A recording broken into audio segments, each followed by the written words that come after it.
السلام عليكم ورحمة الله وبركاته. meeshaan waxaan kusoo duubayaa waa cashadaydii. halkaan waxaa uga jeedaan waxa cadcadi waa galey, waxaan sheegayaa waa galey iyo digir la isku kariyey. waxaa dusha ka saarana waa moos. badanaa dee digirta iyo ama bariiska ama digirta iyo maxaan ku iraaday iyo galeyda moos kuma cuno, laakiin waxaan ku darsanaa caano iyo sonkor, laakiin anigu sonkor ma rabo.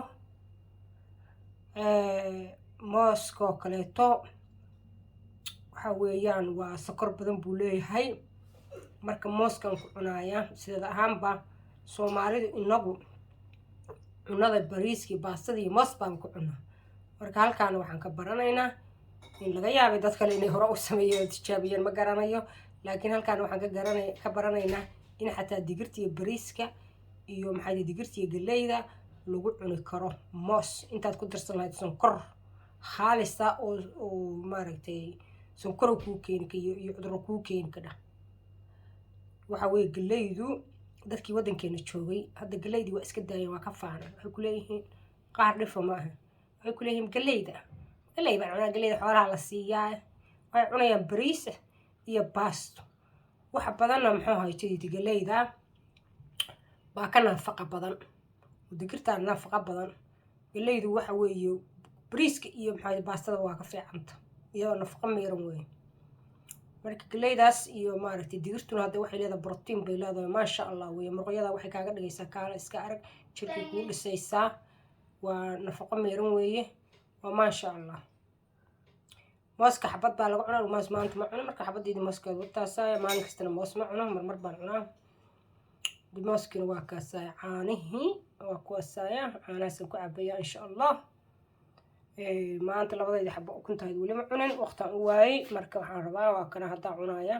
haddaa subaxii waqti u weydid, qof kasta uma baana inuu cuno ukunta, qofkii ay qusaysaa cunaya raba say u taala. laakiin anigu sababtaan u cunaya waxay tahay يعني بروتين واي waxaa ku jira borotiin baa ku jira. borotiinku wuxuu u fiican yahay marka wuxuu u fiican yahay muruqyada, u fiican yahay jirka.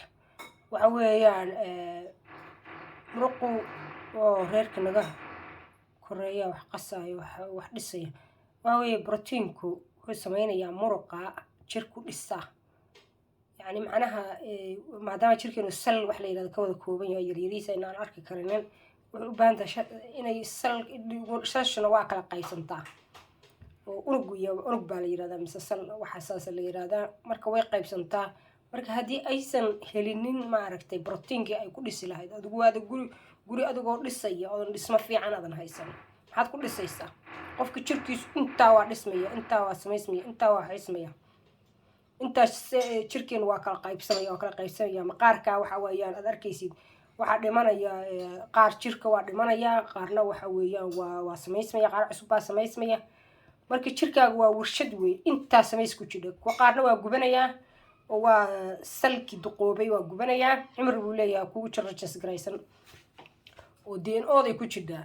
intaasay u noolaanaysaa, kabacdi waa dhimanaysaa. mid kale sashi waa qaybsamaysaa ama unugii waa qaybsamayaa, haddana waxa weeyaan mid cusub baa dhalanaya. marka kuwa cusub oo dhalanaya waxaa loo baahan yahay inay helaan dhismo, ay helaan oo cuno ah.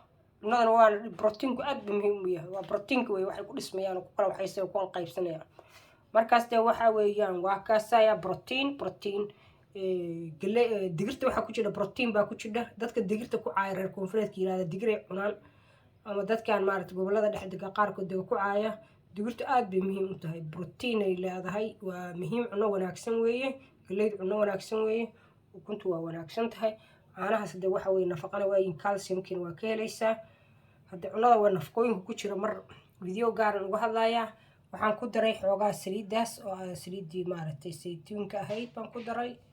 waa kaasaa in yar saliidaan ku daray bis. wax kale waxaan halkaan waxaan soo dhigay caano gareedi.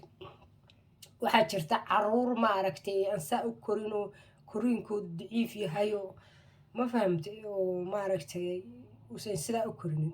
marka hore dufanku ma fiicna oo suuq badan baa meesha ku jira saad u aragtaanba, laakiin cunug hadduu si hagaas u yahay cunug cunadiisa u hagaaji, si fiican u hagaaji, cunada ugu hagaaji.